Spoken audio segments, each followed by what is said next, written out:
Hi there, I'm Kevin Benedict, Senior Vice President of Solutions Strategy here at Regalix, and I want to thank everyone out there for joining us today. I'm really excited to have as my guest today, Rob Sayre. Rob, thanks for joining us. Thanks for having me, Kevin. It's an honor to be here. So Rob is President of Hospitality Sales for 1888 Mills, one of the last remaining textile manufacturers in the U.S. And again, we're going to talk about digital transformation in this classic and traditional environment. And we're going to learn from Rob today, how did his company and what did it do, in fact, to survive in this challenging economic environment in the textile industry. So before we get going, Rob, where are you calling in from? I'm calling in from beautiful Griffin, Georgia. It's about 45 minutes south of the Atlanta airport. All right. Well, you know, that's closer than most places in Atlanta to the airport. But, you know, when I'm in Atlanta flying in and out, man, the trip just to get to the airport can take hours, it seems like. Yes, it's actually, traffic south isn't bad. Once you get north in Atlanta, it's pretty hairy. Oh, well, thank you again for joining us here. So tell us about 1888 Mills. And is that how you say it? You don't say 1,888. You say 1888 Mills? The 1888 Mills. So 1888 Mills is a global textile manufacturer servicing retail, hospitality, and healthcare industries. So we own our own mills. We manufacture in the United States, Pakistan, and Bangladesh. And the name 1888 has come from our history. Towels have been made in Griffin, Georgia since the year 1888, and we're a descendant of that. Oh, wow. Well, this is going to be very interesting. You know, I had a little business in Bangladesh in textiles back in 1995. I was supplying phone service, international phone service to the textile industry in Bangladesh. So, but I had, this much view into it, but it was just a fun little side business I had back then. So Rob, so it's been a challenging environment. Matter of fact, I was reading some statistics today that just said textile and fabric finishing mills, their employment dropped by 44% between 2007 and 2016 in the USA. That's a challenging environment. Yes, it was. So the textile industry used to be a protected industry in the United States. There was a quota system. And then once the quota system went away, production moved offshore, and a lot of the big mills that used to exist, no longer do, or they exist in a minor form of their former selves now. So talk to me about, how did that impact competition at that point? It wasn't that like 1974 or something when those protections went away? No, they went away.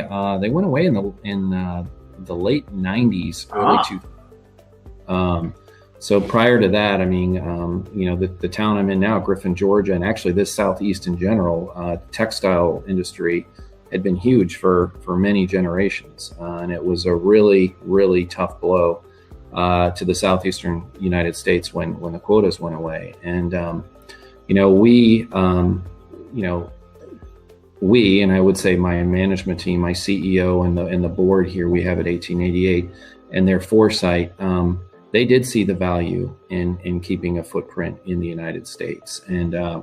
And we invested in it, and we invested in it heavily. We continue to invest in it, and it is paying off. So talk to me about what steps did you guys have to do in order to keep operating here in the USA? Well, we again, as I said at the beginning, we're a global textile manufacturer, so we do benefit from offshore production as well. We do about 10% of our global production in the United States, and there has to be a good fit. So from a price point perspective, if you're saying good, better, best, what comes out of the United States, we call it Mill of America. What comes out of here, our Mill of America, our MOA as we like to call it, is that best price point. So it wouldn't make sense for us to make, textiles that we sell in retail to a dollar store or to an economy budget hotel chain out of here. But the higher price point, we can justify it. And obviously, you have to take a sharp look at your costs and consistently manage it. Technology, automation definitely plays a key.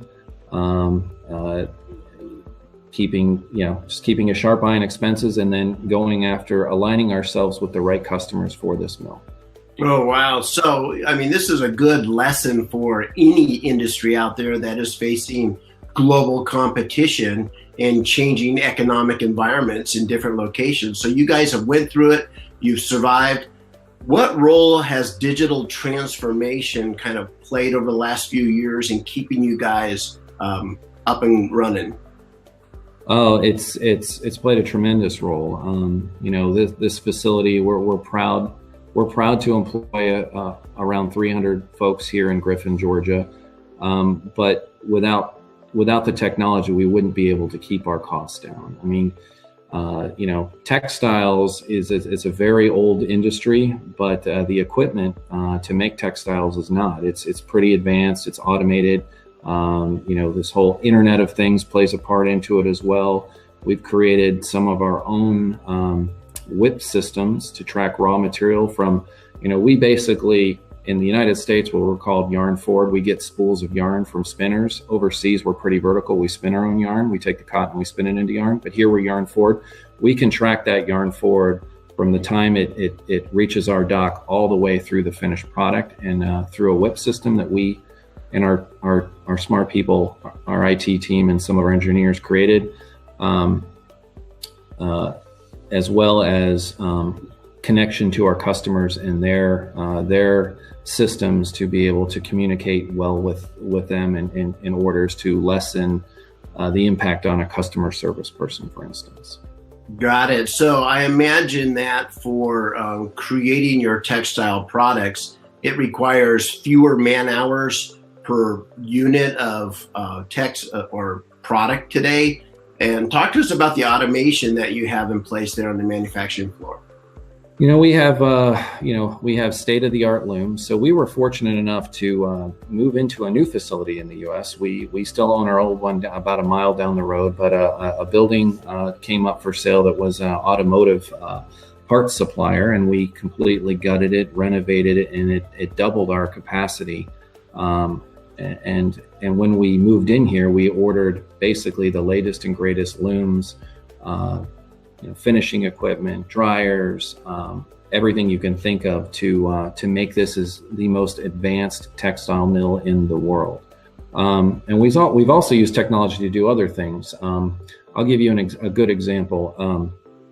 So this mill, we do a lot of hospitality business and a lot of retail. Well, retail, the difference is the color. There's color in retail textiles, and in hospitality, there's very little color. It's mostly white. So when we would get a new, we had a license for the Jessica Simpson line that we sold primarily to department stores. Mm-hmm.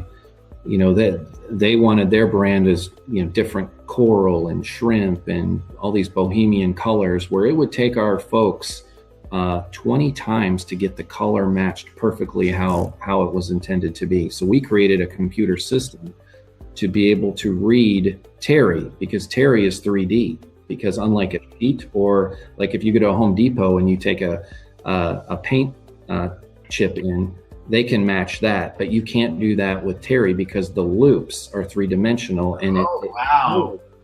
So we trained a computer to read color, and now the computer will tell us, and we can get it right 1, max 2 tries, any color. It gives us the dye recipe to put in our big machines, which saves us a lot of time and money, because if you get the color wrong, you're running these huge, like thousands of pounds of terry are wasted. Oh man, these are areas that I've just never pondered before. That's fascinating. So let's talk about you a little bit here, Rob. You came out of digital. You came out of a cloud computing background where you had a leadership role. How was moving from a pure technology kind of a senior role into a traditional industry that's literally thousands of years old? Talk to us about that transition. It was quite a transition, but you know what? For me personally, business is business, and every business has challenges, and I like challenges and solving problems, and I kind of problems I think are more industry agnostic, where everyone has certain problems with achieving their sales number, hitting their margin number, their efficiency number. It doesn't matter what industry you're in. There's different nuances to it. So. Funny story how I actually got here. My former company was a startup, a cloud-based computing startup. It was a strategy software that would tell a company exactly how they're performing on their corporate strategy.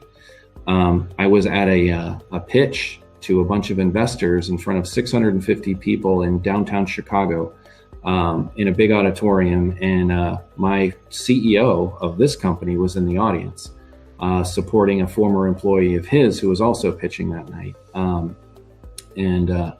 Long story short, when I decided to leave my previous startup, he heard I was available, and we had scheduled a 1-hour meeting in downtown Chicago that turned into a 4.5-hour meeting. And here I am now in textiles, so running our hospitality business. So that's a great story. I love to hear those, because all of us fall into our roles kind of in similar ways, it seems like.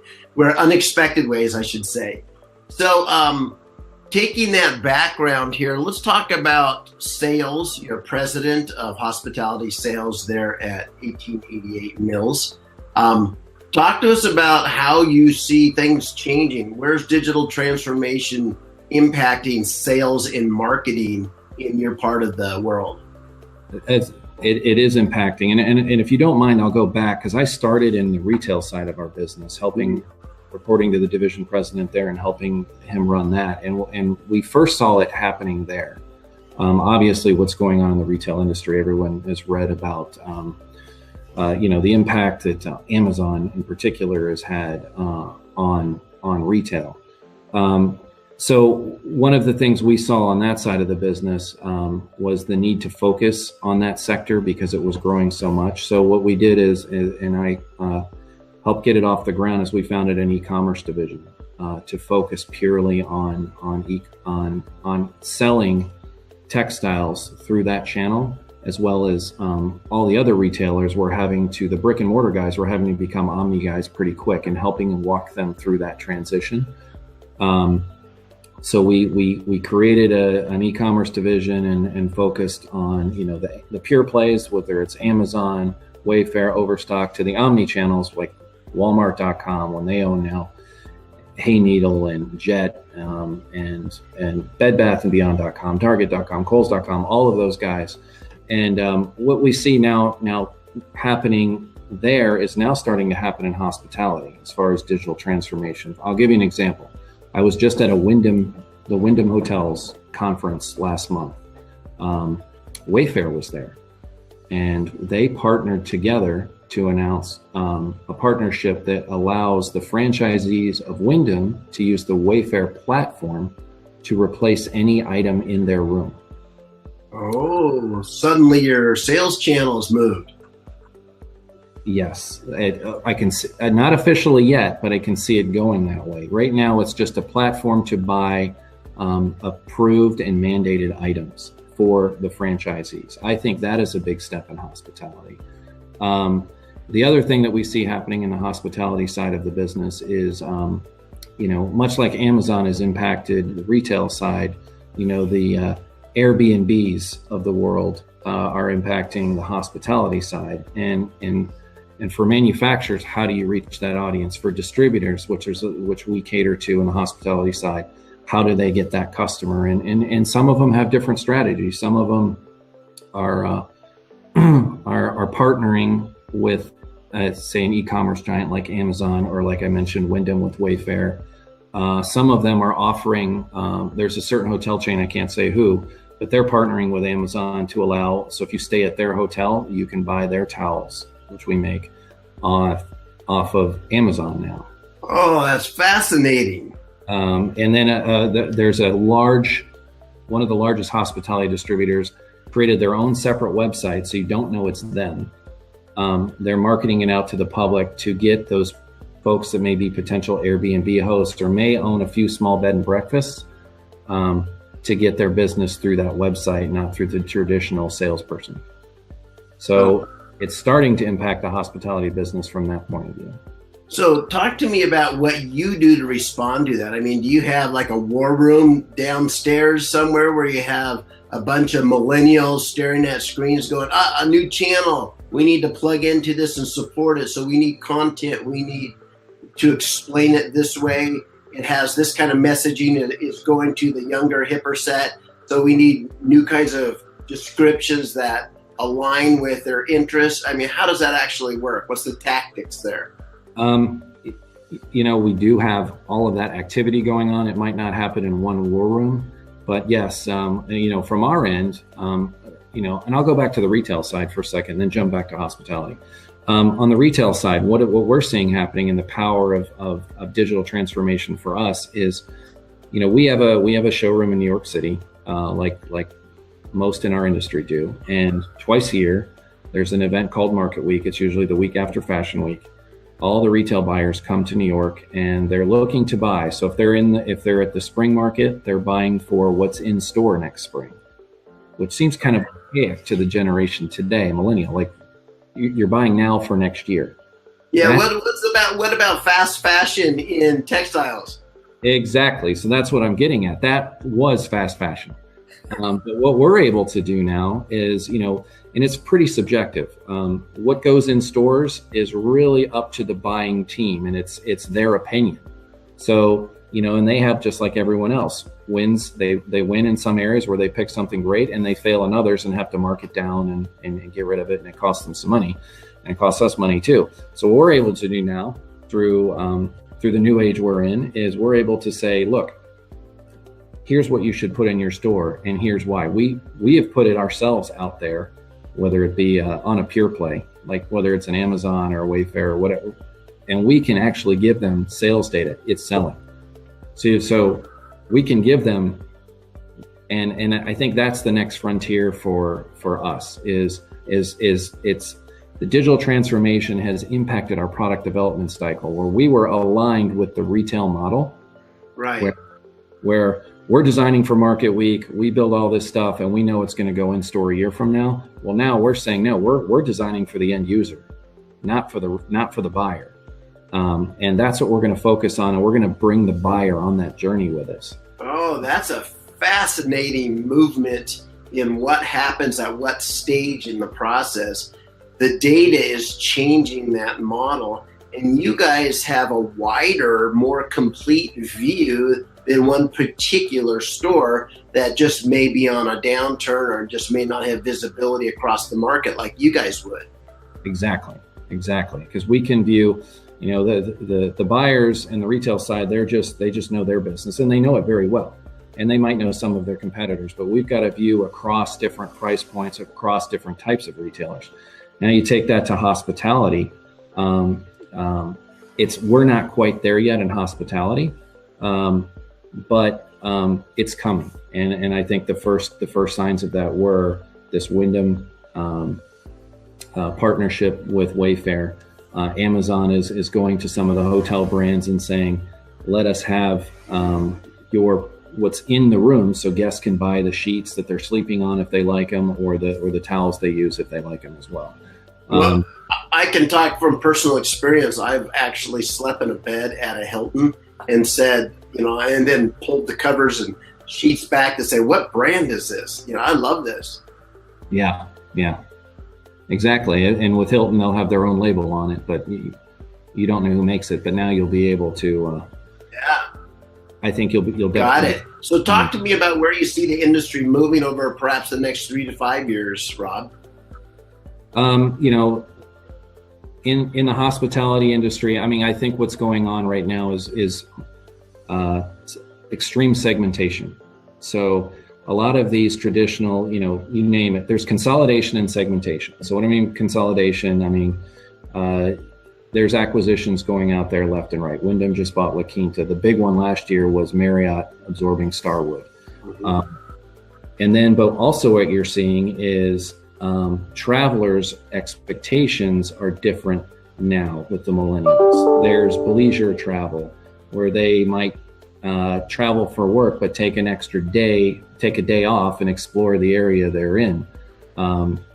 So what the big, with the consolidation, you only have a few brands left, but what they're doing is they're creating new sub-brands to reach these different millennials and different millennial activities and various price points.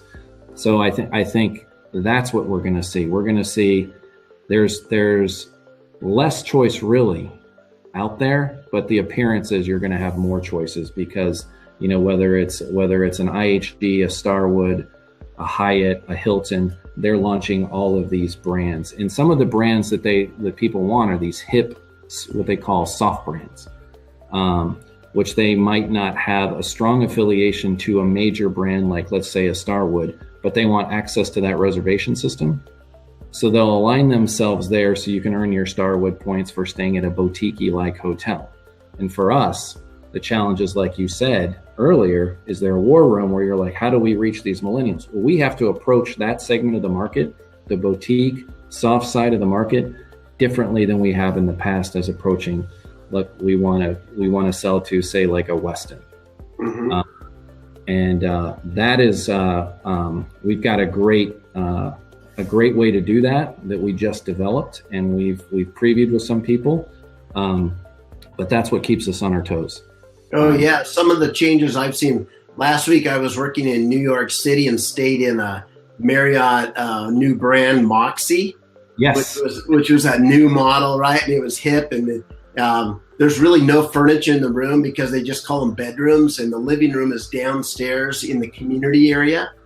And so there's lots of soft chairs and couches. And so I loved it. I loved the whole experience. It was like laminate floors, everything is just really cool. But I could tell it was different kinds of textiles, different kinds, a lot of leather on textiles in that room. So they had leather like bands to hang up your different pieces of furniture and textiles. The pillows and stuff were hanging from the wall instead of on a piece of furniture because there was no furniture. All those kind of really interesting things that has to impact you guys. And plus, you go to Marriott website today and they're trying to give you an experience home instead of a hotel to stay in. If you're going to go to New York City, you can try one of 200 homes to stay in it as opposed to a hotel. So this is, I could just see how this would be impacting you guys. Exactly. And why are they doing that? It's because of the Airbnbs of the world. It's a way for them to combat that. And another thing I think you're going to see in hospitality, you're already seeing it, is technology. The interface in the guest experience when you're staying at a hotel is, a lot of places now, Starwood has done this for a while now, where it's certain, like at a W, you can use your phone as your key to get into your room. A lot of people make their reservations now on their room, or their reservations on their phone. You check into some hotels and you'll instantly get a text from the concierge asking how your stay is, if there's anything you need. To one extreme, there's a hotel in Japan where there's not a single person there. You walk in and a computer, some of them are shaped like dinosaurs, walks in, takes your reservation, a conveyor belt takes your bags to your room. You have a tablet to control your room, order food, anything you want. So I think the other trend is technology is becoming more and more a part of the guest experience. And that will continue to happen. Perhaps not to that extreme. If you don't like people, perhaps that Japan hotel is for you. But it's definitely becoming ingrained in the guest experience. Well, I just want to take a moment here to say this is incredible. The amount of digital transformation and technology that you guys are interacting with in, an industry that's thousands of years old. It just really is inspirational to know how you can apply that to those kind of traditional businesses, and just phenomenally interesting to see how all this technology is now part of what you guys are doing there, Rob. So thank you so much for sharing your insights, wisdom, and your experiences with us. You're welcome, and I think you're going to see more and more of it. We're working on some things with tracking pool towels for hotels, so they can better track their inventory and track what they need to order and when. I mean, this is just the beginning. Oh no, how am I going to restock my towels at my home if you start doing that? Thanks, Rob. All right, thank you.